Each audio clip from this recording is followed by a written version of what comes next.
Good afternoon and welcome to this week's issue of Print21, the weekly TV news bulletin from print21.com.au. My name is Wayne Robinson, editor of the magazine. This week we're outside a local nail bar which has just opened up, indicative of the fact that the country post-COVID is getting back on its feet. Long way to go, of course, and some aspects of the economy won't be getting back on their feet. I'm thinking particularly in the news that's led this week of News Corp axing more than 100 newspapers. 100 regional community newspapers. Some of those will be going online, 76 of them are going online only, but dozens more it will be the end completely. And we're talking about some big newspapers here. These aren't small town issues. The Sunshine Coast Daily, the Wentworth Courier, the Coffs Coast Advocate, they will no longer be printed. News Corp tried to sell its entire community and regional newspaper business to rival ACM, Australian Community Media, formerly Fairfax, bought last year by Antri Catalino for $125 million, but they too couldn't agree a deal, so News has decided to take the axe to all its papers. Not all bad news in community newspapers though. We've got a great story from the Canterbury and Bankstown Torch. This paper has been printed locally, regionally for a long time. It has, in fact, a long time, 100 years is going to be celebrated next week.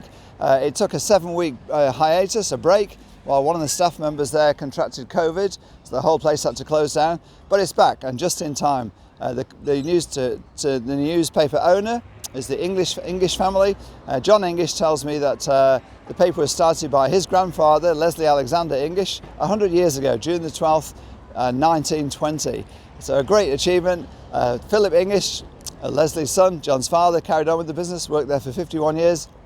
John English, now semi-retired, his sons Trent and Christian are now running the paper. They've also got other papers in the group, the Oban Review, the Inner West Times, and up until 2 years ago they printed them all themselves, but now they're printed on contract at the ACM plant in North Richmond, formerly Rural Press. Another good story from this week is Wayne Rubin's Twin Loop, the binding house in Sydney. Wayne's just moved premises to a bigger place in Belmore. It's got off-street dispatch and delivery. And it's a great story in that there's a business that's growing. Wayne runs a tight ship. Commitment to customers is second to none.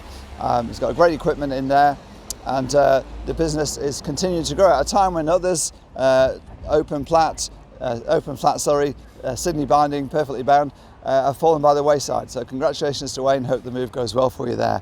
One of the big signs the country is getting back on its feet has been the resumption of NRL, the National Rugby League competition. But of course, no crowds are allowed under the government guidelines. However, one enterprising printer, Clark Murphy Print, went to the NRL and said, "We'll print the crowds for you."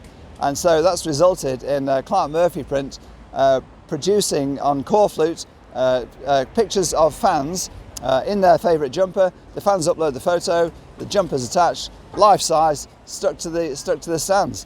Clark Murphy Print is producing one of these, or getting an order, once every 3 minutes.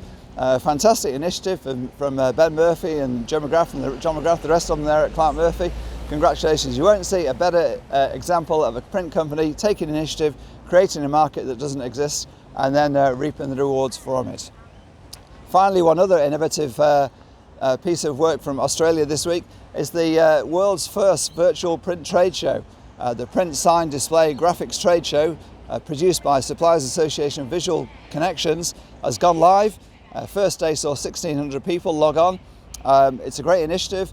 There are live demonstrations, there's videos, photos, information, contacts. You just log on, click onto the booth that you want to visit, and then you'll take it from there. It's a great initiative. Kudos to the Visual Connections for being the first organisation in the world to produce a virtual trade show.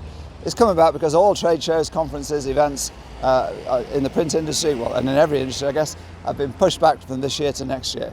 So congratulations to Visual Connections. That's it for this week's issue of Print21. Go to the website and for all your details. The magazine is out this week. Looking forward to seeing that on the desks. And don't forget to take the Print21 60-second survey on the website. That's it for this week. Wayne Robinson signing off.